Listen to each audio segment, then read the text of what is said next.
हाँ जी, in AC circuits we have done what kind of circuit? R circuit, which means R only circuit, L only circuit and C only circuit. ये तीन तरह के circuit हमने पढ़ लिए थे, ठीक है। इनके फीचर्स भी हमको याद हैं। तो अब आपके लिए बहुत ज्यादा हेल्पफुल होने वाला है कौन? अब आपके लिए बहुत ज्यादा हेल्पफुल होने वाला है आपका ये वाला सर्किट, आपका ये जो फेजर डायग्राम हमने पढ़ा था, ठीक है। हाँ जी, तो हमने अब तक स्टडी किया है till now we have done, इन्हीं तीनों सर्किट्स पे गेम है सारा। R only circuit, it is visible बच्चे, is it visible or not? थोड़ा शायद मार्कर फेड है अभी, कोई बात नहीं, हो जाएगा, मैंने इंक डाली है इसके अंदर, ठीक है। So R only circuit is there, L only circuit is there and C only circuit is there. तो ये तीन तरह के सर्किट हमने पढ़े हैं, ठीक है। और इन्हीं तीनों के ऊपर अभी बातचीत ज्यादा हुई है, इनके अलावा किसी पे भी बातचीत भी नहीं हुई है। आर्यन राय भी नहीं है क्लास में, प्लीज बोल दीजिए अगर कोई है एक बार उसको, ठीक है। तो अगर आर ओनली की रिवीजन में आपको करवाऊं, तो आर ओनली सर्किट में बेटा क्या फीचर होता है आपके पास? आपके पास करंट एंड आपका जो वोल्टेज है, they are in same phase,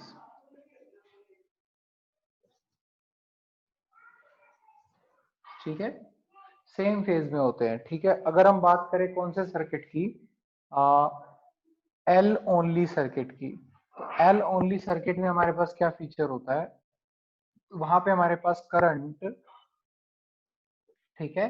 मैंने आपको वो भी बताया था, याद रखने का तरीका भी बताया था, ठीक है। अगर मैं कैपेसिटर ओनली का मेथड आपको याद दिलवाऊं तो कि करंट इन कैपेसिटर लीड, ठीक है, करंट कैपेसिटर में लीड करता है, ठीक है, सी ओनली आ जाएगा आपका।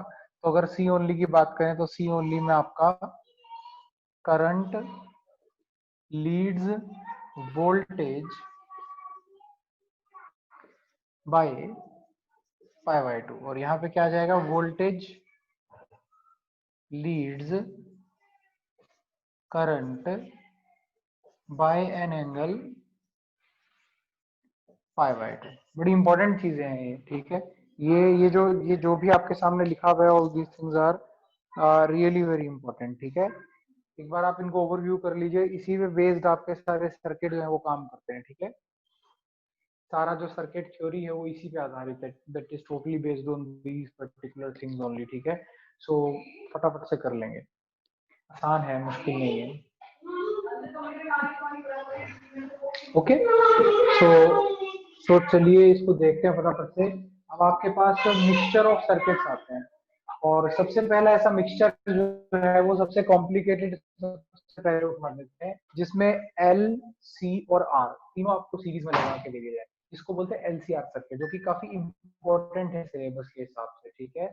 सो इसका मतलब, बट याद रखिएगा, ऐसा मैंने बहुत कम देखा है कि इस पर्टिकुलर टॉपिक पे डायरेक्ट क्वेश्चन आ गया। थोड़ा सा क्वेश्चन को घुमा के देखते हैं, तो हर छोटी से छोटी चीज को आपको याद रखना है, ठीक है। मैंने कभी भी इसके स्ट्रेट क्वेश्चन नहीं देखा कि जो टॉपिक्स आपकी बुक में एज इट इज दे दी है वही आपके एग्जाम, मैंने नहीं देखा ऐसा कभी भी। हमेशा क्वेश्चन थोड़ा बहुत ट्विस्ट करके आता है, तो उस ट्विस्ट को तो थोड़ा सा आपको पकड़ना आना पड़ेगा, है ना। तो चलिए जी फटाफट से देखते हैं जी।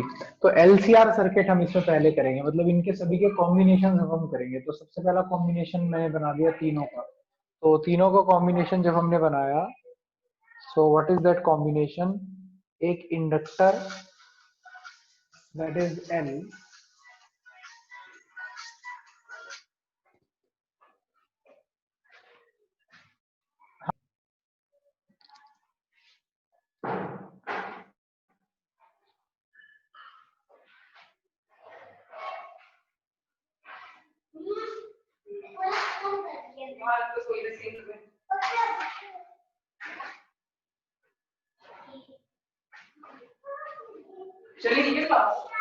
इसको टाइप करिए मैसेज की, बेटे दूर से फोटो खिंचवा, ये स्टाइल मार के मत खिंचवा, तेरे तेरे चेस्ट तेरे शोल्डर उसमें दिखने चाहिए। हे भगवान, स्माइल पास करके फोटो में खिंचवा रहे हैं।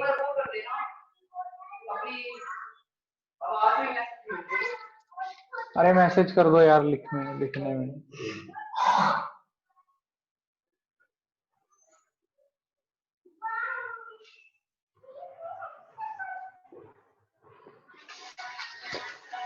ये भगवान करियो।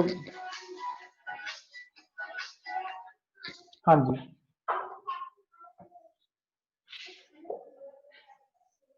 So L C and are. अब बड़ा सिंपल सा क्वेश्चन मेरा आपसे ये है कि आप मुझे ये बता दो कि सीरीज सर्किट में सेम क्या रहता है? करंट सेम रहता है, वोल्टेज सेम रहती है?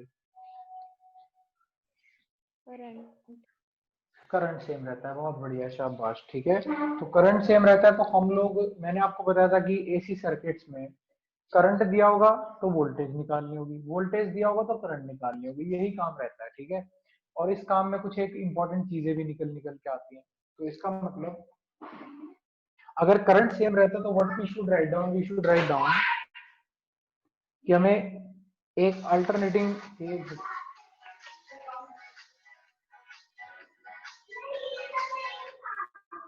मनन मैं आपको मैसेज कर रहा हूँ बेटा, मैं अभी बाहर हूँ कहीं, ठीक है। मैं मैसेज कर रहा हूँ आपको, मैसेज के थ्रू बात करता हूँ आपसे। हाँ जी। So L C and are भी है, ठीक है। रिकॉर्डिंग में ठीक आ रही है वीडियो? ठीक आ रही है। हाँ मेरे पास वीडियो बहुत अच्छी आ रही है। ठीक है। तो ये हो गया, ये एक अल्टरनेटिंग करंट का सोर्स हो गया। I is equal to I naught sine omega t. Clear होगी चीज आपको? And I have told him कि मैं आपसे बात नहीं कर सकता, मैं आपसे चैट कर रहा हूँ इवन आफ्टर दैट, मतलब हाँ जी, क्लियर हुआ आपको? So this is, these are three components of the circuit L C and R connected in series to each other, ठीक है। And the source of alternating current is supplying a current which is varying according to the time as I is equal to I naught sin omega t, जो समय के साथ साथ इस equation के according क्या कर रहा है, वेरी कर रहा है। काफी आसान है समझने में, कोई भी दिक्कत वाली बात नहीं, ठीक है। अब तो शुरू करते हैं। तो किसी भी समय अगर आप बात करेंगे तो पीक वैल्यू ऑफ करंट कितनी रहेगी? What is peak value of current? इसके थ्रू भी आई नॉट, इसके थ्रू भी आई नॉट, मैं थोड़ा सा छोटा एरो बना रहा हूं, इसके थ्रू भी आई नॉट और इसके थ्रू भी कितना, I naught. These are peak values of current through L C and R. Clear हुआ कि नहीं हुआ? सभी लोग हाँ या ना बोलिए किसी भी टाइम पे, बिकॉज आपको पता है current in series remain same. से यस और नो? ओके। अभी अगर हम याद करें तो कैपेसिटर में कौन लीड करता है? कैपेसिटर में लीड करता है करंट, ठीक है। ठीक है, अगर कैपेसिटर की बात करें तो कैपेसिटर में कौन लीड करता है? मैंने आपको तरीका बताया था, I C L, current in capacitor leads, ठीक है। तो इसका मतलब, और इंडक्टर में फिर इसका मतलब कौन लीड करेगी? वोल्टेज। तो ये आपके पास आ गया इंडक्टर के अक्रॉस वोल्टेज का पीक वैल्यू, और ये आ गया आपके पास कैपेसिटर के वोल्टेज का पीक वैल्यू, ठीक है। लेकिन रेजिस्टेंस में दोनों साथ साथ चलती हैं, तो रेजिस्टेंस में जो भी वोल्टेज का पीक वैल्यू आएगा that will go hand in hand, ठीक है। व्हाट डज, अगर आप थोड़ा सा ध्यान से देखेंगे तो यहाँ पे वी नॉट आर लिखा हुआ है, ये वी नॉट एल लिखा हुआ है मैंने। What is the meaning of V not L? हाँ जी, what is the meaning of V not L? इसका मतलब है वी नॉट का मतलब, बेटे just hold on for a second, hold on for a second. हाँ जी। सो ये बड़ी सिंपल सी बात है आपके पास। अगर इनका कंबाइंड फेजर बनाया जाए तो कैसा बनेगा? तो इनका कंबाइंड फेजर डायग्राम देखते हैं एक बार, ठीक है। तो देखिए, फेजर हमेशा गिवन इक्वेशन से स्टार्ट होता है, और गिवन इक्वेशन क्या? आई नॉट साइन ओमेगा टी, यानी करंट की इंस्टेंटेनियस वैल्यू है आई नॉट साइन ओमेगा टी। तो विच मींस आपका कंबाइंड फेजर डायग्राम अगर मैं बनाना चाहूँ, मैं इस सबको हटा रहा हूँ, ठीक है। तो कैसा बनेगा? इस सर्किट को मैं दोबारा साइड में छोटा सा ड्रॉ कर देता हूँ, बिकॉज बोर्ड मेरे पास लिमिटेड स्पेस है बोर्ड पे, ठीक है। हाँ जी। सो विच मीन्स मेरे पास क्या हो जाएगा, एंड आप इस चैप्टर की टेंशन ना लो, मैं इसे एज अ कंप्लीट चैप्टर भी रिवाइज करवा दूंगा। ऑल्दो अगर आप पिछला देखेंगे तो आपको क्लियर हो जाएगा।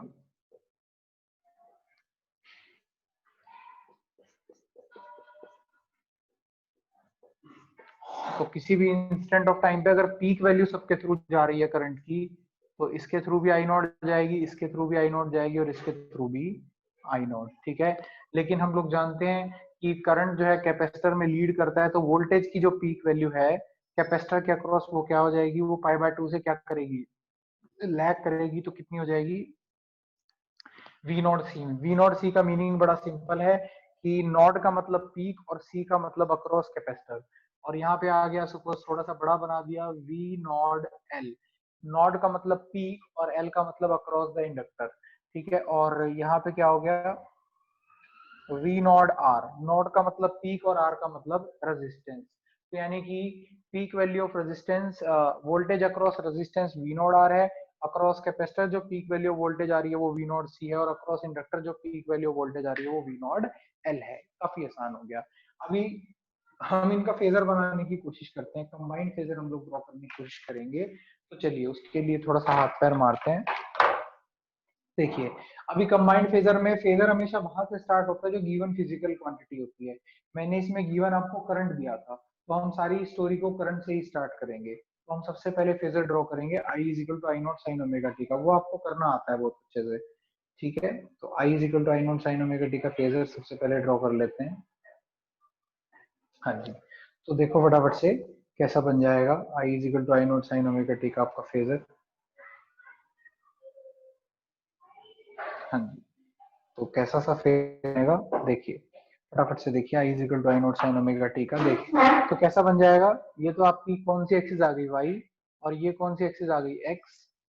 बड़ा सिंपल है, एक्स एक्सिस, वाई एक्सिस। और किसी भी टाइम टी पे करंट जिसकी पीक वैल्यू आई नोड है, तो वो कितना फेज कवर कर चुका होगा, ओमेगा टी, ठीक है। इसका मतलब ये वाला प्रोजेक्शन किसके बराबर हो जाएगा, आप लोग बहुत अच्छे से जानते हैं, this projection is equal to I nought sine omega t. Please tell me ये क्लियर हुआ कि नहीं हुआ, हाँ या ना बोलिए इस बात पे। यस हाँ जी, सिंपल बड़ा फेजर डायग्राम बनाया है, मैंने कुछ भी नहीं किया, मैंने सिर्फ एक फेजर डायग्राम यहाँ पे क्या किया, ड्रॉ किया, ठीक है। तो मैं ये वैल्यू यहाँ से हटा देता हूँ बिकॉज फिगर थोड़ी हौच पौच हो जाएगी, जगह पहले ही कम है हमारे पास। ओके, अब करंट की रिस्पेक्ट में अगर मैं वोल्टेज अक्रॉस इंडक्टर की बात करूँ तो पाई बाय 2 से लीड कर रहा है, तो विच मीन्स इंडक्टर का वोल्टेज आप कैसे दिखाएंगे, ठीक है, कितने एंगल से लीड कर रहा है, पाई बाय 2 से। समझ में आ गया आपको। और अक्रॉस द कैपेसिटर क्या कर रहा है, लैग कर रहा है, कितने से, पाई बाय 2 से, ठीक है। क्लियर होगी चीज आपको। और ये हो गया वी ओ आर, ठीक है। हाँ जी, तो ये हो गया वी ओ आर,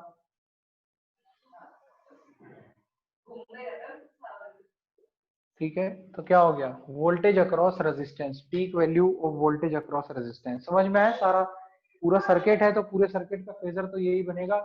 आपको फेजर की पहले से जानकारी थी, आपने फटाफट से सारा फेजर क्या कर दिया, ड्रॉ कर दिया। बताइए फेजर ड्रॉ करने में कुछ कंफ्यूजन आ रही हो, प्लीज आ रही, जिसको भी किसी को भी आ रही है तो प्लीज टेल मी, बोलिए। हाँ जी, बोल नहीं रहा आप में से कोई, मेरे को कुछ ऑडिबल ही नहीं है। आ गया सर समझ।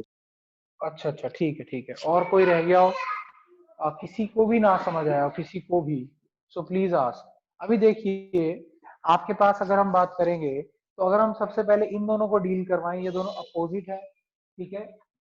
तो इन दोनों का नेट इफेक्ट क्या बचेगा आपके पास, इतना इसमें से सब्ट्रैक्ट कर दीजिए, ठीक है। वैसे ये दोनों को एक दूसरे के ना अपोजिट बनाना था थोड़ा सा, मैं शायद,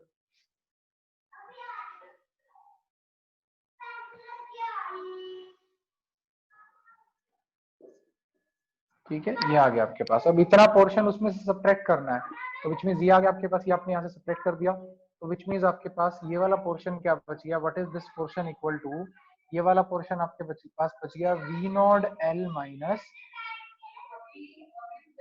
वी नॉट सी। यार इसको चुप करवा लो यार प्लीज। हाँ जी, क्लियर होगी बेटा एक चीज आपको। अब नेट कैसे आएगा, नेट वोल्टेज आप सर्किट की कैसे निकालेंगे। So this is your net voltage, how you are going to obtain the net voltage of the circuit.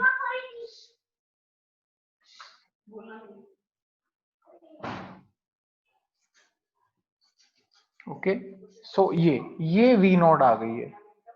Clear हुआ, मतलब कि हम एम्पलीट्यूड पे पहुंचे वोल्टेज के। प्लीज देखिए, सबसे पहले वोल्टेज का एम्पलीट्यूड हमने इस पूरे फेजर को सॉल्व करके निकाला है। अगर जरा सा भी आपके दिमाग में डाउट है तो प्लीज आस्क मी। बड़ी रिक्वेस्ट सी है आपसे कि प्लीज आप इसको ध्यान से देखिए। अगर आपके दिमाग में ये सर नहीं जा रहा तो हाँ जी। वो कैपेसिटेंस वाला वोल्टेज माइनस हो गया उसमें से, है ना? हाँ हाँ बिल्कुल, क्योंकि वो तो हम क्या करते मतलब हैं ना फेजर, एक्चुअली इंडक्टर के फेजर में अक्रॉस हम, ज्यादा है। सुनो तो सही। वो हाँ, वो हमने माना है। ऐसा जरूरी नहीं है कि इंडक्टर के अक्रॉस ज्यादा हो, वो ताकि वो सेकंड क्वाड्रेंट में रहे और ऊपर की तरफ बने, तो वो फिगर ज्यादा अच्छी लगती है देखने में, वो हमने माना है। अभी मैं वो सारे केसेस आपको डिस्कस करवाऊंगा कि मान लो वी नॉट सी ज्यादा होता तो क्या होता। ये तो हमने अपनी तरफ से मान लिया कि वी नॉट एल ज्यादा है। सबसे पहले आप ये फेजर देखिए। अगर समझ में नहीं आया है तो मैं इस पूरे को रब करके आपको दोबारा करवा सकता हूँ, मुझे कोई प्रॉब्लम नहीं है इसमें। आपकी अंडरस्टैंडिंग बहुत इंपॉर्टेंट है।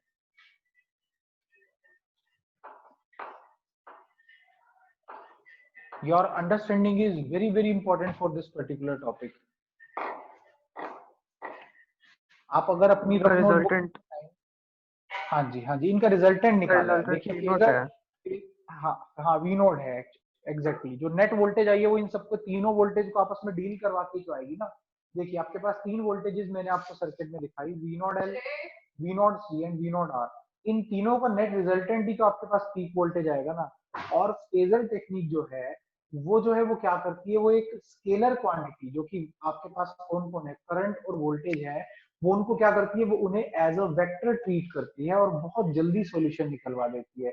अगर इसी सर्किट का मैं अभी आपको दिखाऊंगा, अभी इसी सर्किट का अगर मैं आपको किरचॉफ का सॉल्यूशन दिखाऊं तो 1.5-2 पेज का है और पसीने छूट जाते हैं समझने में। मैं आपको भी शो भी करूंगा। लेकिन अगर आप इसको किसके हिसाब से सॉल्व करेंगे, अगर आप इसको फेजर से सॉल्व करते हैं तो इट इज अ, कह सकते हो आप, it is a task of minutes. सिर्फ 2 या 3-4 मिनट में आप इसे कर देते हैं एग्जाम के अंदर, उससे ज्यादा नहीं लगते। क्लियर हुआ, प्लीज बताइए सही यस और नो। हाँ जी Yes. बच्चा यस लोग, सर। मैं दोबारा ड्रॉ करता हूँ इसको, क्योंकि मुझे सेटिस्फेक्शन इसमें कभी एक बार में हुआ नहीं है आज तक। ठीक है, क्योंकि बेटा एक बार में तो कभी हमें नहीं समझ में आया था जब पढ़ाना शुरू किया था। ठीक है, तो देखिए फटाफट से। हाँ जी, तो देखिए ये आपके पास वाई एक्सिस हो गई है, ये आपके पास एक्स एक्सिस हो गई है। ठीक है, करंट किसी भी इंस्टेंट पे अपन लोगों के पास कितना है बेटा, current is I nought. Okay, and this angle is going to be omega T.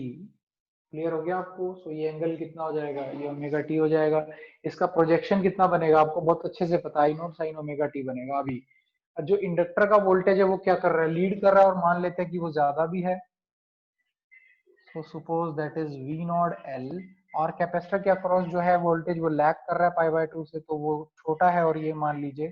So let us suppose that it is V not C. ठीक है, सो और रेजिस्टेंस का तो आपको वोल्टेज पता है, इसके साथ जो है फेस में चलता है, तो तीनों का पीक वोल्टेज का वैल्यू मैंने यहाँ पे लिख दिया। क्लियर होगी चीज आपको। अभी ये दोनों आपके एक दूसरे के अपोजिट हैं, तो ये इसको उड़ जाएगा इतना portion, and you are left with what is this portion equal to, this portion is equal to V not L minus V not C. Got it बच्चे। Now how you are going to obtain the resultant voltage of the circuit. Circuit की resultant peak voltage थोड़ा समझिए, because ये तीनों voltages peak है, इसलिए circuit की resultant peak voltage वो वी नोड आएगी। वो इन तीनों के इंटरेक्शन को हम, इन तीनों के रिजल्टेंट से हम लोग निकालेंगे, तो वो कितनी आ जाएगी फटाफट से देख लीजिए। So this is going to be that voltage.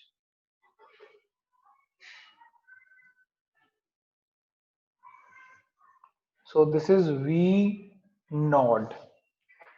समझ में आया कि नहीं आया? प्लीज ये फेजर के बारे में दोबारा से बता दीजिए सारी स्टोरी मुझे, ठीक है?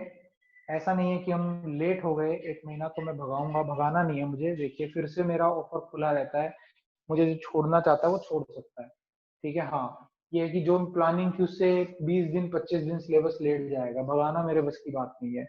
ये क्लियर हुआ आपको? हाँ जी, समझ में आया? ये फेजर दिमाग में गया कि नहीं गया? हाँ जी, बोलिए प्लीज, आ गया बोलिए। सर। बहुत बहुत बढ़िया, शाबाश। अभी ये जो सारी टर्म्स हैं, यानी कि जो आपकी नेट वोल्टेज है वो किसके बराबर आ जाएगी? आपको पता है जब एंगल 90 डिग्री का रहता है तो रिजल्टेंट कैसे निकलता है? रिजल्टेंट निकलता है इसका स्क्वायर प्लस उसका स्क्वायर, तो क्या हो जाएगा? V not L minus V not C का होल स्क्वायर, एक साइड का स्क्वायर प्लस दूसरी साइड के मैग्नीट्यूड का square, that is V not R का स्क्वायर और उसका अंडर द रूट। ये आपको वेक्टर में बहुत अच्छे से याद होगा कि अगर दो वेक्टर्स के बीच का एंगल 90 डिग्री हो तो सीधा उनके स्क्वायर्स के सम का अंडर रूट करके रिजल्टेंट हम लोग निकाल लेते हैं। तो प्लीज यस और नो बोलना आपका यहाँ बनता है। ये यस कैसे सर। आया मैं बता सकता हूँ, A square plus B square plus 2ab cos 90 degree, और cos 90 डिग्री किसके बराबर होता है? It is equal to 0। तो सिर्फ इसलिए A square plus B square under the root रह जाता है। तो ये रिजल्टेंट वोल्टेज आ गई। अभी आपको ये याद होगा कि सिर्फ आपको एसी के अंदर सिर्फ मैग्नीट्यूड निकालना, आपका एम्पलीट्यूड निकालना आपकी ड्यूटी नहीं है, आपको फेज भी निकालना पड़ता है। तो वोल्टेज का टोटल फेज कितना है? टी इज इक्वल टू 0 से यहां से लेके यहां तक। अगर आप काउंट करना चाहेंगे तो this is the total phase. So let's say ये वाला एंगल फाई हो गया, which is phase difference between current and net voltage. तो कितना हो जाएगा? व्हाट इज द वैल्यू आपके पास? दिस इज परपेंडिकुलर, परपेंडिकुलर पे क्या है? V not L minus V not C, ठीक है? And this is base, base पे क्या है? V not R. तो विच मीन्स अगर आप इस ट्राइंगल को देखेंगे, मैं नामकरण कर देता हूँ इसका ओ ए बी। अगर आप ट्राइंगल ओ ए बी को देखेंगे तो टेंजेंट ऑफ फाई किसके बराबर हो जाएगा? टेंजेंट ऑफ फाई हो जाएगा मेरे बच्चे, इट इज इक्वल टू क्या हो जाएगा बेटा? टेंजेंट ऑफ फाई की वैल्यू हो जाएगी आपके पास, हाँ जी, परपेंडिकुलर बाय बेस यानी A B sir divided by O B. A B की वैल्यू सर कितनी है? वी नॉट एल, हाँ जी एक minute, V not L minus V not C divided by क्या हो जाएगा? V not R. तो विच मीन्स टेंजेंट फाई किसके बराबर हो जाएगा? It is equal to V not L minus V not C divided by V not R. हाँ जी बोलिए रितेश। सर ये 5 वी नॉट और ए नॉट के बीच का एंगल है या फिर वी नॉट और बताइए एक्स? रितेश। हाँ जी, ये वी नॉट और ई नॉट के वी नॉट और आई नॉट के बीच का एंगल है या फिर वी नॉट और एक्स एक्सिस फाई? हाँ फाई, फाई तो नहीं नहीं, फाई ये एंगल है, सॉरी बेटा, ये आपने बिल्कुल सही बात कही। Phi is this much angle only,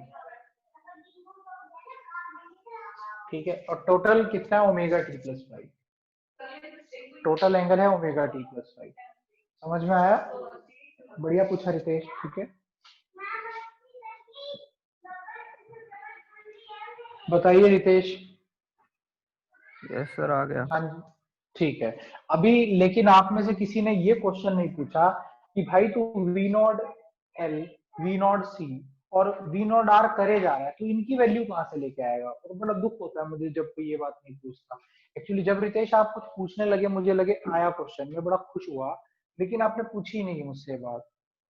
आप में से किसी ने ये नहीं पूछा कि भाई तूने, मैंने गिवन क्या क्या दिया आपको, प्लीज देखिए जरा।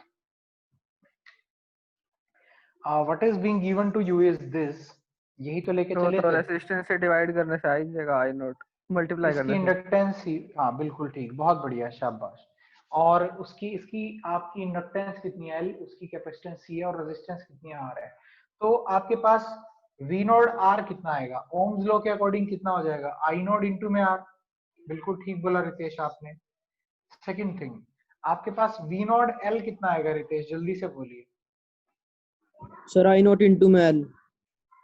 आई नॉट इंटू में L. X L. Resistance of inductor. I node into में एक्सएल, जिसको इंडक्टिव रिएक्टेंस बोलते थे, याद होगा आपको। वैसे ठीक बोला आपने, क्या नाम है, कुछ कुछ ठीक बोला अपने आदर्श ने। ठीक है। आई नॉट इंटू में क्या हो जाएगा, X C. What is X C? X C is your capacitance of what, capacitor, oh sorry, capacitive reactance, यानी कि resistance offered by capacitor in the AC circuit. ठीक है। अभी इसका वैल्यू आपको आगे पता है, एक्सएल का वैल्यू ओमेगा एल होता है और एक्ससी का वैल्यू होता है 1/ओमेगा C. So these are your answers. Clear हुआ कि नहीं हुआ, प्लीज बताइए। हाँ जी, क्लियर हुआ? Yes sir. यस। हाँ जी, तो इस तरह से है आपका। तो ऐसे हम इसको क्या करते हैं, स्टडी करते हैं। ठीक है। तो ऐसे हम लोग इसको स्टडी करेंगे तो ये काफी काफी ज्यादा आसान है। मैंने ये ठीक लिखा है, आपके पास एक्स सी 1/ओमेगा सी होता है ना, मैं शायद ठीक हूँ, और X L is equal to omega L होता है। एक बार देख लीजिए, प्राची आप बताइए देख के। ठीक है। हाँ जी, तो क्लियर होगी ये चीज आपको। फाइनल इक्वेशन क्या बन जाएगी? फाइनल इक्वेशन जब आप बनाएंगे तो फाइनल इक्वेशन को आप कुछ किस तरह से लिखेंगे? फाइनल इक्वेशन को आप लिखेंगे कुछ इस तरह से, देखिए फटाफट से। फाइनल आपका जो रिजल्ट आएगा वो क्या आएगा, given I is equal to I naught sin omega t supplied to an AC circuit. ठीक है। Now obtained is what? Obtained is V is equal to V naught sin, लेकिन यहाँ पे ओमेगा टी प्लस फाइव है angle, तो instantaneous value आ जाएगी omega T plus five, जो प्रोजेक्शन बनेगा वाई एक्सिस के ऊपर, बिकॉज टोटल एंगल कितना है, ओमेगा टी प्लस फाइव। इसमें वी नॉट किसके बराबर है, under root of V not L minus V not C का whole square plus V not R का होल स्क्वायर। ठीक है, क्लियर हुआ? और फाइव किसके बराबर है, tan inverse of V not L minus V not C upon V not R. Clear हुआ कि नहीं हुआ, समझ में आया? So this is what we have done till now. आज हमने अभी तक ये पढ़ा है। अगर कुछ भी डाउट है तो पूछिए, दोबारा बताया जाएगा सब कुछ। बताइए जल्दी से।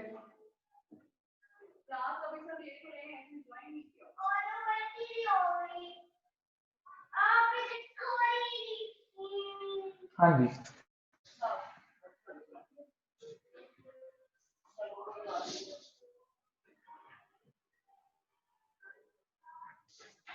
जल्दी से बताइए।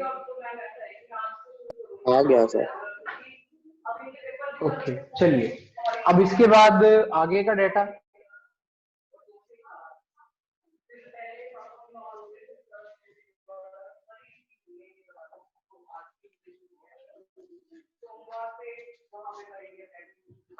सो आपके पास जो वी नॉट एल है वो किसके बराबर आ गया? अभी ये भी तो बताना पड़ेगा ना कि भाई ये वी नॉट एल बीमारी क्या है। It is equal to I not X L, तो कितना हो जाएगा, आई नॉट इंटू में ओमेगा एल। ठीक है। उसके बाद वी नॉट एक्स सी, जो फर्दर किसके बराबर हो गया, I nought by omega C, और वी नॉट आर किसके बराबर हो गया, it is equal to I not into में आर, जो फर्दर किसके बराबर, फर्दर तो क्या आर की वैल्यू तो आ रही है। अब सब्स्टिट्यूट करके एक और वैल्यूज भी इसकी निकालेंगे। तो सबसे पहले तो देखिए प्लीज, वी नॉट कितना हो जाएगा बेटा, it is equal to under root of, यहाँ क्या बनेगा, I not XL minus I naught X C का square plus I not into में आर का होल स्क्वायर। व्हाट इज बच्चे, so what is V naught equal to I naught, यहाँ से भी आई नॉट स्क्वायर आएगा, वहां से भी आएगा, तो आई नॉट बाहर आ जाएगा, and what is left inside XL minus XC का whole square plus R square. ये समझ में आया कि नहीं आया, प्लीज बताइए जल्दी से, बोलिए प्लीज। इन दोनों चीजों को देखिए, सिर्फ ये सभी वैल्यूज इसमें सब्स्टिट्यूट करने के बाद, सपोज इसका नाम रख दीजिए आप कुछ, suppose this is equation number 1 2 3 4। ठीक है। So substituting these values in equation number 3, substituting these values in equation 3, substituting these values in equation 3. Clear हुआ? हो गया सर। हाँ जी। तो अभी इससे एक बड़ी मैजिकल सी चीज निकलेगी, हटाएंगे इसको हटा देते हैं। आपने प्लीज कॉपी कर लिया हो तो मैं इसको हटा सकता हूँ। कर लिया सर। भाई इनसे मच्छरों से बच के रहो, ये डेंगू कर देते हैं, ये घूमते तो रहते हैं आसपास, ये बहुत खराब है। हाँ जी। So V naught by I naught under root of क्या हो जाएगा?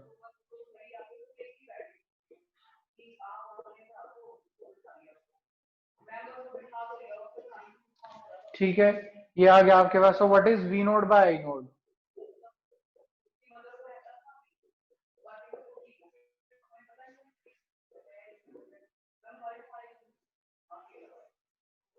क्लियर हुआ?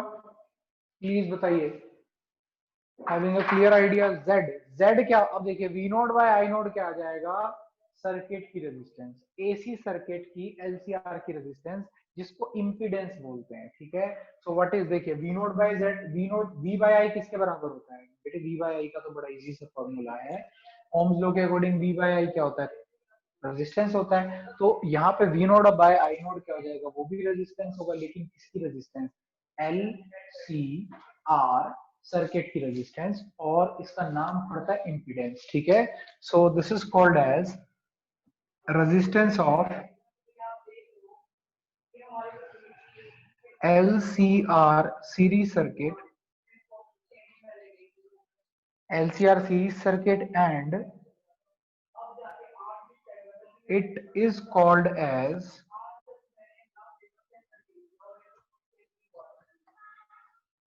impedance of the AC circuit. Please बताइए क्लियर हुआ कि नहीं हुआ? इसको इंपीडेंस बोलते हैं, एसी सर्किट की इंपीडेंस। आया समझ में? अरे बोल नहीं रहे कुछ भी? आ गया सर। वेरी गुड, बहुत बढ़िया।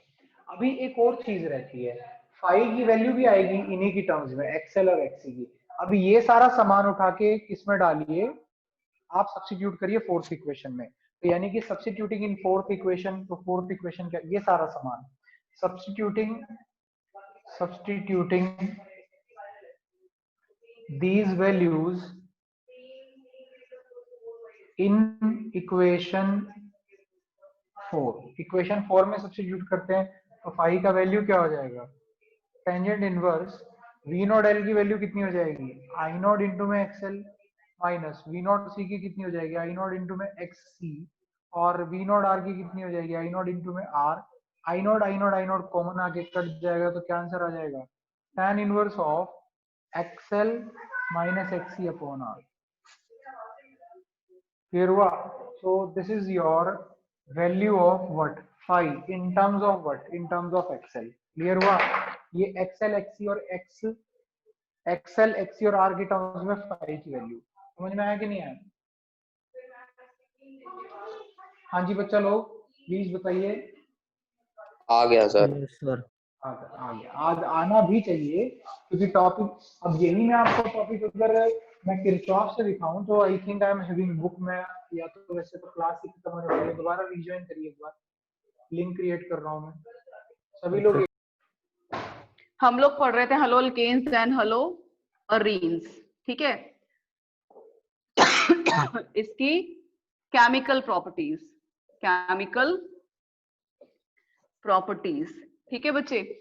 केमिकल प्रॉपर्टीज में आप लोगों ने नोट्स कराए वो प्रिंट क्या नहीं, ये बताओ। नोट्स प्रिंट करवा लिए? Oh hello alkanes and hello arenes के बेटा भेज दिया आपने? मैं तो पूछने वाला था नोट्स के बारे में। ओह बेबी मैंने देखे नहीं, मैं देख रहा हूँ। भेज दिए हैं ग्रुप में, कम से कम 20 दिन 10 दिन पहले तो एटलीस्ट भेजे होंगे, ठीक है। आप प्रिंट निकलवा लेना, और मैंने ड्यूरिंग लेक्चर भी बोला था कि सामने रख के बैठा करो नोट्स को, बिकॉज पता चलता है उसमें कि हम क्या क्या पढ़ चुके हैं। किस टाइप की रिएक्शन शो करते हैं haloalkanes and haloarenes? Nucleophilic substitution reaction. किस तरह की करते हैं बताया था? न्यूक्लियोफिलिक, ये बहुत ज्यादा इंपॉर्टेंट है बेटा, so ये बात पता होनी चाहिए। सब्स्टिट्यूशन रिएक्शंस, ठीक है बच्चे, बहुत डिटेल में हम इसकी 6-7 रिएक्शंस पढ़ भी चुके हैं, है ना। सबसे पहली जो हमने पढ़ी थी वो पढ़ी थी रिएक्शन विद NaOH। मैं फटाफट से, बस एक 5 मिनट भी नहीं लगेंगे, फटाफट से सारी रिएक्शंस को एक बार रिकैप्चुलेट करवा रही हूँ। जैसे मान लीजिए मैं एग्जांपल ले रही हूँ CH3Cl का, और यहाँ पे रिएक्शन करवा रही हूँ NaOH के साथ में। आपको पता है Na पॉजिटिव OH नेगेटिव, तो ये जो OH नेगेटिव है दिस इज आवर न्यूक्लियोफाइल, ये हमारा न्यूक्लियोफाइल है, तो ये नेगेटिवली चार्ज्ड है। और यहाँ पर ये क्या होता है CH3 delta positive chlorine delta negative, ठीक है बच्चे। तो ये नेगेटिव नेगेटिव को रिप्लेस करेगा तो क्या बनेगा CH3OH प्लस NaCl, है ना। तो इस न्यूक्लियोफाइल ने इस लिविंग ग्रुप को, लिविंग का मतलब जो छोड़ के जाने वाला होता है, लिविंग ग्रुप है ना, इसको क्या कर दिया? सब्स्टिट्यूट कर दिया। किसने किया? न्यूक्लियोफाइल ने किया। इसलिए टाइप ऑफ रिएक्शन क्या हुई? न्यूक्लियोफिलिक सब्स्टिट्यूशन रिएक्शन, ठीक है। बहुत अच्छे से बताई थी ये बात मैंने तुम्हें। आज दोबारा सारी रिएक्शन को रिकैप्चुलेट इसलिए करवा रही हूँ क्योंकि उस दिन रिकॉर्डिंग नहीं हो पाई थी, है ना, इसलिए। चलो ज्यादा टाइम नहीं लूंगी। सेकंड जो थी reaction with water, suppose CH3Cl, ठीक है, प्लस वाटर। आपको पता है कि वाटर को हम कैसे ब्रेक कर सकते हैं? H positive OH negative. फिर से वही, यहां से इन शॉर्ट अगर हम डिस्कस करें, HCl निकल जाना है और क्या बनेगा? CH3OH, है ना। HCl निकल जाएगा ना, जैसे यहाँ से Na और Cl निकला, ये देखो यहाँ से Na और Cl निकला। कहने का मतलब है कि OH नेगेटिव ने इस Cl को रिप्लेस करना है, तो CH3OH प्लस क्या बनेगा? HCl, ठीक है बेटा। आगे बात समझ में सबको ये। उसके बाद थर्ड रिएक्शन जो थी, ठीक है, थर्ड रिएक्शन जो थी that was reaction with alkoxide ion CH3Cl, और ये सारे मैं हेलो अल्केन्स ले रही हूँ, हेलो अल्केन, है ना, हेलो अल्केन। तो अल्कोक्साइड का मतलब क्या हुआ? उस दिन डिटेल में बताया था CH3ONa, तो इसको क्या बोलेंगे? Sodium methoxide. क्या बोलेंगे इसका? क्या हुआ बेटा? CH3ONa का सोडियम मिथॉक्साइड, ठीक है जी, समझ में आई। जब किसी अल्काइल ग्रुप के साथ, समझिए इस बात को, अल्काइल ग्रुप के साथ, तो उसको हम क्या बोलते हैं? अल्कोक्साइड। आयन अल्कोक्साइड का मतलब, अच्छा ये बताओ कि अल्काइल ग्रुप को इन जनरल हम किससे शो करते हैं? अल्काइल ग्रुप को इन जनरल किससे शो? और बताइए। R से। क्या बोला मैंने कि जब R के साथ, कि जब R के साथ क्या लग जाएगा बेटा? O लग जाएगा, है ना। तो उसको क्या बोल देंगे? क्या बन गया ये? RO। RO क्या बन गया? Alkoxide ion.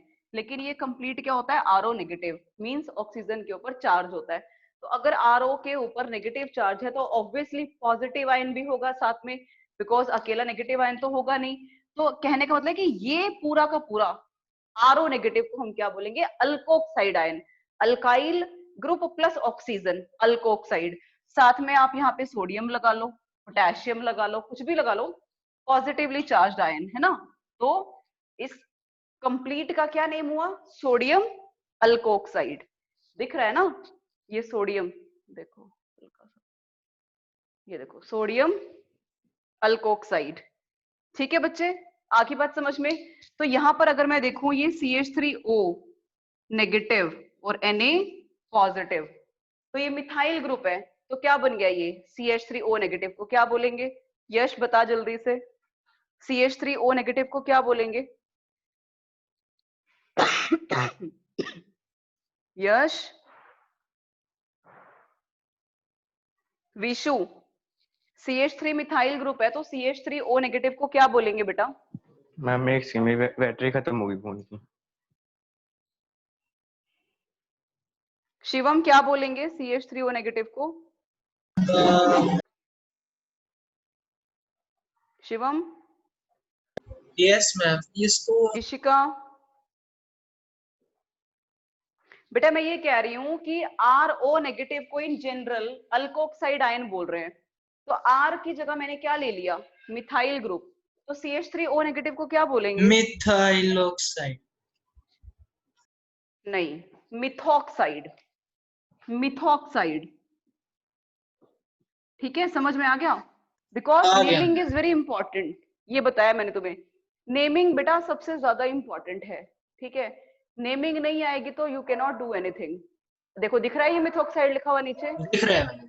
दिख रहा है कि है नहीं? मैम। और ये क्या है? और ये साथ में क्या है? सोडियम। तो पूरा नाम क्या हो गया? Sodium methoxide. ठीक है जी। तो अब इसमें न्यूक्लियोफाइल क्या हुआ सोडियम मिथॉक्साइड में? बताइए। सोडियम मिथॉक्साइड में न्यूक्लियोफाइल क्या हुआ? बताओ। सोडियम। हे भगवान, न्यूक्लियोफाइल के ऊपर चार्ज क्या होता है बेटा? न्यूक्लियोफाइल के ऊपर चार्ज क्या होता है? बताएगा कोई मुझे? नेगेटिव। नेगेटिव होता है। तो सोडियम क्या कभी न्यूक्लियोफाइल हो सकता है? नहीं होएगा। और इवन मैं तुम्हें एक बात बता दूं, सोडियम पॉजिटिव, तुम्हें फिर इसका मतलब तुमने 11th में ढंग से नहीं पढ़ा। सोडियम पॉजिटिव ना, अब अच्छा तुम देखो सोडियम की कॉन्फ़िगरेशन क्या है? 281। मैंने इसमें से एक इलेक्ट्रॉन निकाल दिया तो क्या बन गया? Na पॉजिटिव बन गया कि नहीं? बोलो। बन गया मैम। तो इसकी कॉन्फ़िगरेशन क्या हुई? 28। तो न्यूक्लियोफाइल जो होते हैं ना बेटा, न्यूक्लियोफाइल वो इलेक्ट्रॉन रिच होते हैं, और इलेक्ट्रोफाइल शायद जो होते हैं एंट्री वो मांग रहा है। इलेक्ट्रॉन, बेटा मैंने दे दी एंट्री, बार बार बोलने जा रहा है पर मेरे को। मैंने एंट्री दे दी है। ज्वाइनिंग आ रहा है लिखा हुआ, उस पे ज्वाइनिंग आ रहा है लिखा हुआ। आ तो गया, मीटिंग में तो है वो। अब देखो न्यूक्लियोफाइल क्या होता है? इलेक्ट्रॉन रिच, जनरली जिनके पास ज्यादा इलेक्ट्रॉन होते हैं या लोन पेयर्स होते हैं, मतलब जो इलेक्ट्रॉन दे सकते हैं। इलेक्ट्रोफाइल क्या होता है? इलेक्ट्रॉन डेफिशिएंट, जिसके पास इलेक्ट्रॉन की कमी होती है। ठीक है, अब आप ये बताओ कि सोडियम पॉजिटिव बन गया, तो ये इलेक्ट्रोफाइल की तरह काम करेगा या न्यूक्लियोफाइल की तरह काम करेगा? जल्दी बताओ मुझे, बोलो, दिमाग लगाओ। ये कंपटीशन में आता है क्वेश्चन, ऐसे से क्वेश्चन ही आते हैं। बताइए कि Na पॉजिटिव क्या है, या इनमें से कौन सा? सिर तेरा स्वाति, कमी है इसके पास इलेक्ट्रॉन की। ऑक्टेट दिख रहा है इसका? इनकम्प्लीट ऑक्टेट दिख रहा है? इलेक्ट्रॉन देगा ये? नहीं, इलेक्ट्रॉन बेशक हो, बेशक हो। तू स्वाति, तेरे से तो मैं ये एक्सपेक्ट नहीं करती। तूने तो 11th में बहुत सिंसियरली क्लासेस अटेंड किया, और ये तो मैंने बहुत अच्छे से बताई है चीजें। नोट्स खोल के देखना, सब लिखा हुआ है, सब 11th के नोट्स में। बेटा sodium positive, it is neither electrophile nor nucleophile, क्योंकि इसका ऑक्टेट जस्ट कंप्लीट है। समझ में आई ये बात कि नहीं? अब चलो, अभी तक नहीं पता थी, अब दिमाग में रखना, इस बात को रखोगे कि नहीं? बोलो बोलो। तो बेटा Na पॉजिटिव, जिसने भी, आई थिंक शिवम ने बताया था, Na पॉजिटिव यहाँ पे न्यूक्लियोफाइल, बिल्कुल गलत। CH3O negative is your nucleophile here, है ना? अब देखो यहाँ से कितनी बातें निकल के आ जाती हैं बीच बीच में से, इसलिए तो टाइम लग जाता है सिखाने में चीजें, है ना? तो दिस इज सोडियम मिथॉक्साइड, दिख रहा है सबको लिखा हुआ? ये देखो, है ना? कैमरा थोड़ा सा सेट नहीं हो रहा मुझसे। ये देखो सोडियम मिथॉक्साइड। तो इसमें CH3O नेगेटिव, ये पूरा जिसको मैंने सर्कल किया हुआ है, ये पूरा न्यूक्लियोफाइल है। और इसमें ये लिविंग ग्रुप कौन सा है? क्लोरीन, नेगेटिव वाला पार्ट। तो CH3O नेगेटिव इस पूरे को रिप्लेस करेगा, तो वी विल गेट CH3OCH3। ठीक है, प्लस यहां से Na निकला, यहां से Cl निकला, तो क्या मिलेगा हमें? NaCl। अब बताओ ये समझ में आया कि नहीं आया? बोलो। यस मैम, आगे समझ। ठीक है। और ये कौन सा फंक्शनल ग्रुप है? उस दिन भी पूछा था, ईथर। इसको क्या बोलेंगे? डाई मिथाइल ईथर, क्योंकि 2 मिथाइल ग्रुप हैं और functional group is ether. So this is di methyl this is di methyl ether. तो ये 3 रिएक्शंस हो गई हमारी। ठीक है। उस दिन मैंने डिटेल में जब पढ़ाया था, जिन जिन बच्चों ने मीटिंग अटेंड की थी उनको पता, मैंने कॉमन क्या IUPAC नेम करवाए थे ईथर के, है ना? ठीक है। तो ये इसका कॉमन नेम है डाइल ईथर। उसके बाद फोर्थ रिएक्शन कौन सी है बेटा? रिएक्शन विद अमोनिया, CH3Cl की रिएक्शन विद अमोनिया। ठीक है जी। इसमें हमें थोड़ा सा ऐसे लिखना पड़ेगा इसको, देखो, स्टिल इट इज अमोनिया। अब इसका मैकेनिज्म है प्रॉपर, लेकिन मैकेनिज्म अभी मैं नहीं इसका डिटेल में करवाऊंगी, बिकॉज अभी आएगा ये आगे। सिंपल अगर हम देखें, अगर हम बोलें कि हेलो अल्केन्स या हेलो अरीन्स किसके साथ? अमोनिया के साथ रिएक्शन कराने पे क्या बनाते हैं? यहां से HCl निकल जाना है और क्या बनेगा? CH3NH2 plus HCl। क्या है ये CH3NH2 रितेश? CH3NH2 क्या है रितेश? मिथाइल अमीन। मिथाइल अमीन, है ना? कौन सा फंक्शनल ग्रुप है? कौन सा फंक्शनल ग्रुप है ये? अमीन। अमीन। अमीन जैसे अल्कोहल होता है ना? अल्कोहल होता है, एल्डेहाइड होता है, एल्डेहाइड, कार्बोक्सिलिक एसिड्स, ठीक है, और ईथर, ठीक है। और कौन कौन से होते हैं बेटा? कीटोन्स। ऐसे ही हमारे पास क्या होते हैं? अमीन्स। और कितनी तरह के होते हैं? Primary amines, secondary amines, tertiary amines. पढ़ाए थे उस दिन। जो क्लास लगाते हैं उनको पता है कि मैं क्या बात कर रही हूँ, है ना? तो जैसे ये आपके फंक्शनल ग्रुप्स हैं, वैसे ही आपका अमीन होता है। अमीन को इन जनरल क्या बोलते हैं? RNH2। अब RNH2 में R किससे रिप्लेस हो गया? मिथाइल ग्रुप से। So this is what? Methylamine, है ना? समझ में आ गई बात? अब देखो, अगर ऐसे है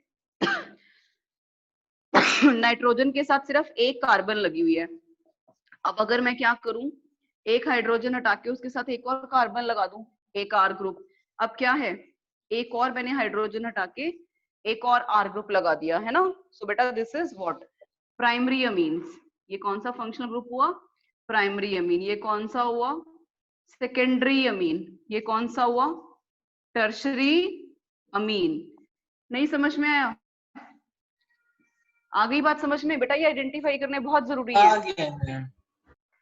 उस दिन भी जो बच्चे थे तो उनको तो ऑलरेडी आती है ये बातें, है ना? उनको लग रहा होगा कि टाइम पास अभी चल रहा है, ऐसा नहीं है। लेकिन आपकी रिवीजन हो रही है, और ऑर्गेनिक की तो मानो कि 10 बार रिवीजन करोगे तो वो भी आपकी कम है। जितनी बार आप कर सकते हो रिवाइज करते रहो, है ना? ऑर्गेनिक का यही फंडा है। चलो, सो this is your what? Primary amine, है ना? प्राइमरी अमीन बन गया। अगर अब जो ये बना है CH3NH2, अगर मैं इसकी क्या करूं? एक बार और किससे रिएक्शन करवा दूं? CH3, मतलब कहने का है, चलो मैं CH3Cl पहले लिखती हूँ, एक सेम वो हो जाएगा, सिमेट्री हो जाएगी तुम्हारे पास, ठीक है? अगर मेरे पास क्या है CH3Cl पड़ा हुआ है एक्सेस में, ठीक है, और फिर मैं इसकी रिएक्शन फिर कराऊं NH2 से, तो क्या बोला मैंने? NH2 का क्या करना है तुमने? एक हाइड्रोजन जैसे ये ओपन किया था, वैसे एक हाइड्रोजन ये ओपन करके NH, और NH के साथ क्या लगा हुआ है? CH3। अभी भी क्या हुआ? ये CH3NH2। यही चीज मैंने नीचे लिख दी बस, लेकिन मैंने क्या किया? मैंने लिखने का तरीका बदल दिया ताकि आपको समझ में आ जाए। बेसिकली मुझे HCl निकालना था, है ना? तो क्या बनेगा? CH3, ये NH CH3, समझ पा रहे हो बात को कि नहीं? ये तो क्या था ऊपर, प्राइमरी अमीन, क्या था प्राइमरी अमीन, और अब ये क्या बन चुका है, सेकेंडरी अमीन। क्या बन चुका है, सेकेंडरी अमीन, क्योंकि नाइट्रोजन के इधर भी एक कार्बन है और इधर भी एक कार्बन है, यानी नाइट्रोजन 2 कार्बन से जुड़ा हुआ है। तो कितने मिथाइल, 2 मिथाइल, यहाँ कितना था, 1, तो मिथाइल अमीन बोल दिया था हमने, सिंपल है ना। अब यहाँ पर बेटा 2 है तो क्या बोलेंगे, डाई मिथाइल अमीन, है ना। अब एक और रिएक्शन कर सकते हैं कि नहीं, बोलिए नैन्सी, कर सकते हैं एक बार और रिएक्शन?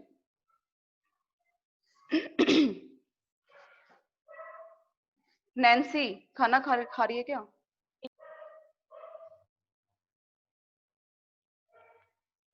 आवाज नहीं आ रही तेरी नैन्सी। चलो कोई नहीं, सहज कर सकते हैं एक बार और रिएक्शन कि नहीं?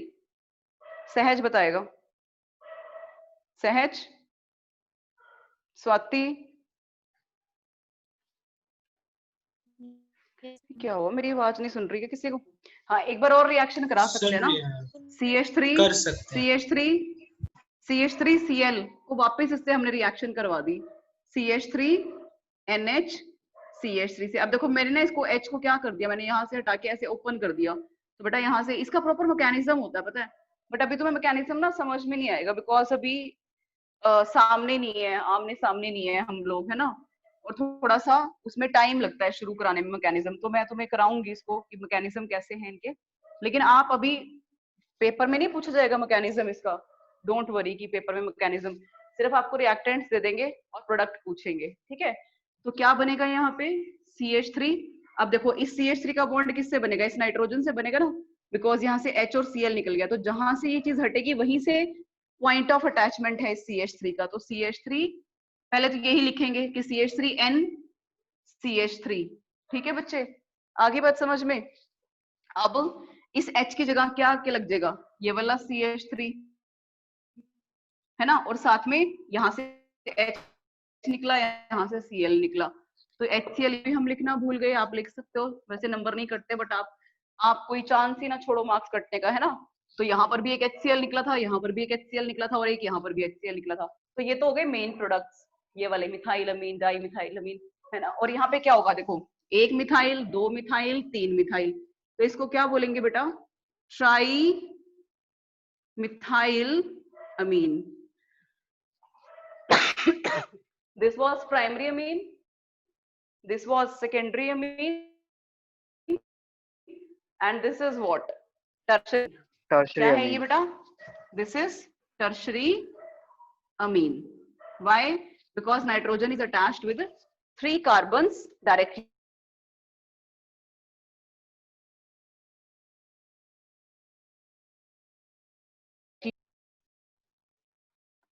Aryan Rai,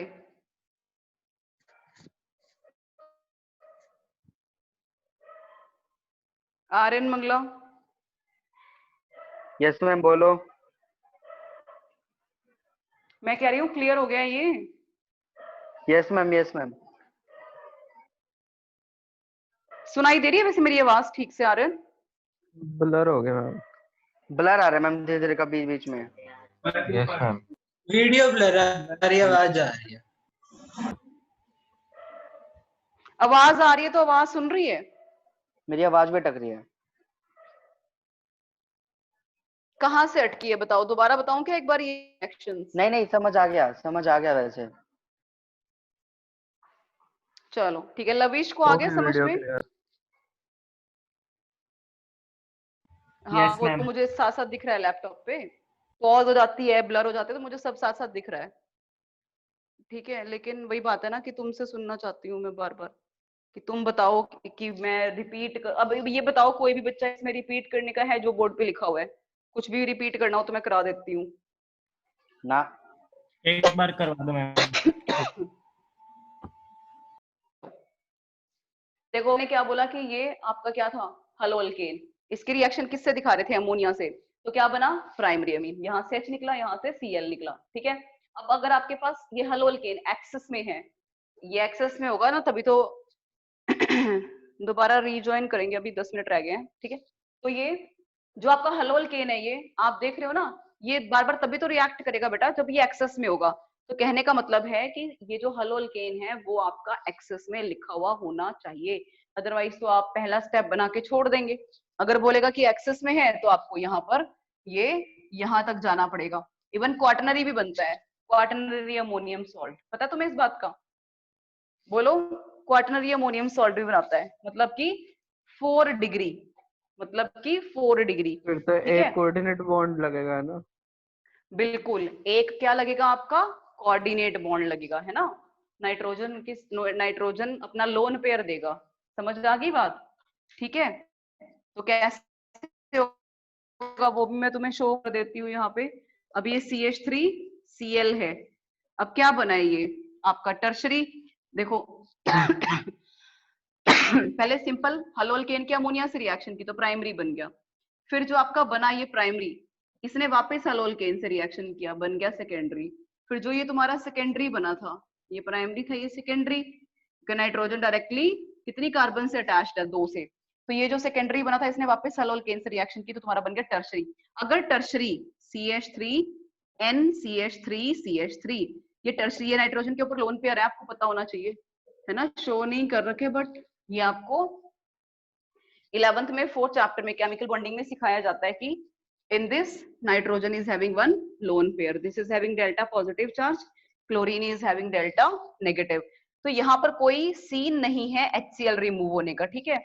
यहाँ पे क्या होगा, ये जो नाइट्रोजन है वो अपने लोन पेयर देने चलेगा किसको? CH3 को, ठीक है। बोलो, सुनाई दे रहा है कि नहीं? हाँ जी स्वाति, तो ये नाइट्रोजन इसको इलेक्ट्रॉन देगा, यहाँ बॉन्ड है तो ये क्लोरीन अपने इलेक्ट्रॉन लेके निकल जाएगा, है ना। तो बेटा क्या बनेगा, मैं ये रेस कर रही हूँ नेम यहाँ पे इसका, ठीक है। तो क्या बनेगा, अब इसको मैं एज इट इज लिख रही हूँ, CH3 नाइट्रोजन CH3 लेकिन नाइट्रोजन के साथ एक बॉन्ड किसका और बनेगा? CH3 का बनेगा, ठीक है। और नाइट्रोजन के ऊपर पूरे के ऊपर पॉजिटिव चार्ज आएगा तो इसको हम ऐसे शो करते हैं, ये पॉजिटिव, और ये Cl जो निकलेगा, ये Cl कैसे निकलेगा? Cl नेगेटिव की फॉर्म में, तो इसको हम ऐसे शो करते हैं, ठीक है ना। तो इसको क्या बोलेंगे, ये क्या बन गया, ये पॉजिटिव और ये नेगेटिव, सॉल्ट बन गया। और नाइट्रोजन के साथ कितनी CH3 हैं? 4 CH3 हैं, तो इसको क्या बोलते हैं? Quaternary ammonium salt. क्वाटनरी का मतलब 4 डिग्री, ठीक है। क्वाटनरी का मतलब देखो मैंने नीचे लिखा है 4 और उसके ऊपर डिग्री डाल दिया है ना, 0 से लिखिए, तो दिस इज क्या बोलेंगे इसको? टेट्रा मिथाइल अमोनियम क्लोराइड, ठीक है। समझ आ गई ना? बोलो, देखो ना NH, अगर मैं यहाँ CH3 हटा के सारे हाइड्रोजन लगा दूं NH4Cl, इसको क्या बोलते हैं? Ammonium chloride. क्या बोलते हैं? NH4Cl को क्या बोलते हैं? Ammonium chloride. तो अब मैंने क्या किया, हाइड्रोजन हटा के इसको मैं कैसे लिख सकती हूँ इस चीज को? नाइट्रोजन के साथ हाइड्रोजन रिप्लेस करके मैंने 4 क्या लगा दिए? CH3 ग्रुप, है ना। और पूरे के ऊपर क्या आ गया यहाँ पे? पॉजिटिव चार्ज, और यहाँ पर Cl के ऊपर नेगेटिव चार्ज। यहाँ पर भी तो ऐसा ही था, NH4 पॉजिटिव और Cl नेगेटिव, ठीक है ना। आ गई बात समझ में? सो this is टेट्रामिथाइल ammonium chloride and this is quaternary ammonium salt. बताइए आ गया समझ में? आगे चले, कोई भी एक बच्चा बोल दो। Yes Yes, ma'am, ma'am. चलो। Yes ma'am. एनीवन? ठीक है। 5th रिएक्शन, ठीक है बेटा। ये रिएक्शंस को एनसीईआरटी खोलो, नोट्स खोलो, है ना, कोई भी हेल्पिंग बुक, रेफरेंस बुक देखो, वहां पे आपको बहुत अच्छे से डिटेल में ये सारी बातें मिल जाएंगी। क्लियर है? 5th रिएक्शन जो हमने की थी हलो अल्केन्स की, वो की थी किसके साथ? NaCN के साथ या KCN के साथ, है ना।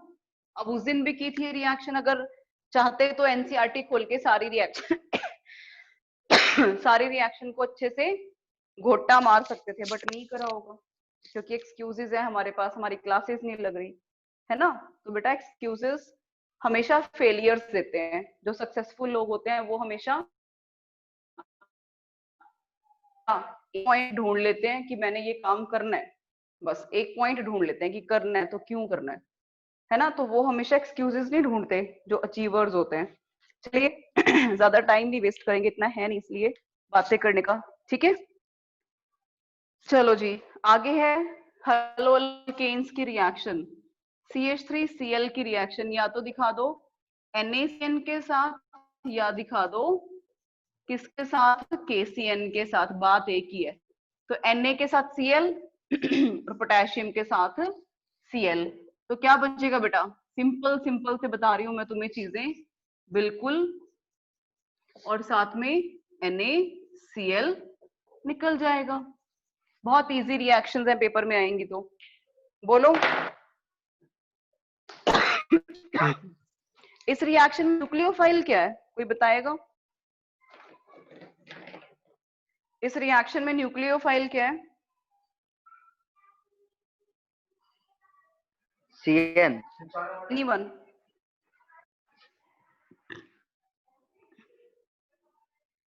बोलो।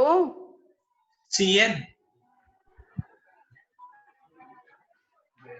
CN नेगेटिव ऐसे बोलो, है ना।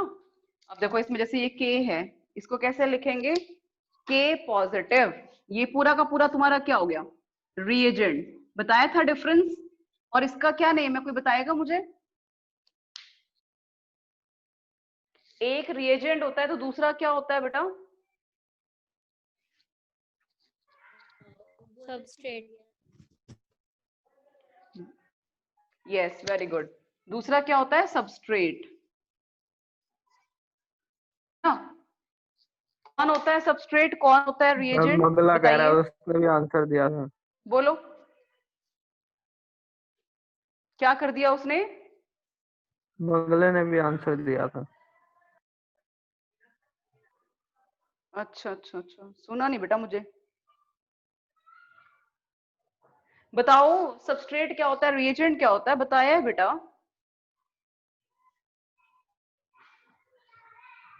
बोलो। नहीं बोलना क्या?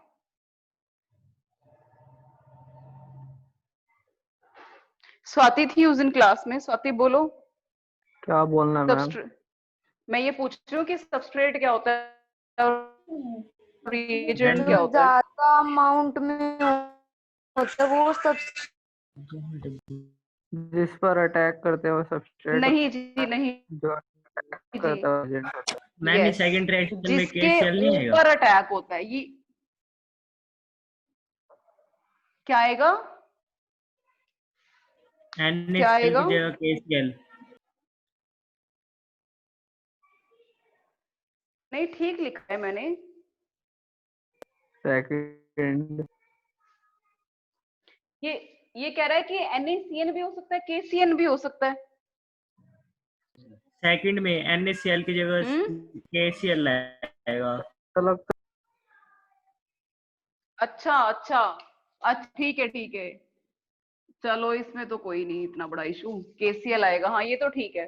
आप ऐसे बोलो ना कि मैम बाई प्रोडक्ट चेक करो। बाई प्रोडक्ट बोलते हैं ना इन्हें। तो बेटा सबस्ट्रेट और रिएजेंट दोनों ही क्या होते हैं? रिएक्टेंट्स, है ना। दोनों ही रिएक्टेंट्स, क्योंकि हम क्या बोलते हैं A + B gives C + D। तो लेफ्ट हैंड साइड पे ये हमारी क्या होती है? राइट हैंड साइड, है ना। तो लेफ्ट हैंड साइड वाली चीजों को क्या बोलते हैं? रिएक्टेंट्स। और राइट हैंड साइड वाली चीजों को क्या बोलते हैं? ब्लर हो गया, रीजॉइन ठीक करवा है। लो। ऐसी रिएक्टेंट्स, चलो रीजॉइन कर लो फिर, रीजॉइन कर लो सभी।